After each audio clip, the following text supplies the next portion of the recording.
مرحبا يا أصدقاء، أنا سعيد. نريد أن نتعلم 3 كلمات بسرعة وبدون نسيان خلال الدقيقتين. لنبدأ بسرعة. حياة بالإنجليزية تعني life. كلمة بعدي life. حياة life. قارب بالإنجليزية يعني boat. boat. كلمة بعدي بصوت عال boat.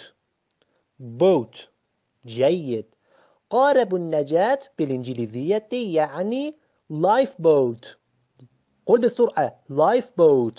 lifeboat. life حياة، boat قارب، قارب النجاة lifeboat.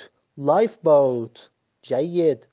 قارب النجاة هو قارب للإنقاذ من الغرق. صحيح. إذا نحن نضع كلمة life بجانب كلمة boat. نضع كلمة life بجانب كلمة boat. كلمة بعدي lifeboat. lifeboat. lifeboat. أحسنت. حسنا يا أصدقائي، تمرنوا على الأمور التي علمتكم إياها حتى أعلمكم المزيد في الدرس التالي.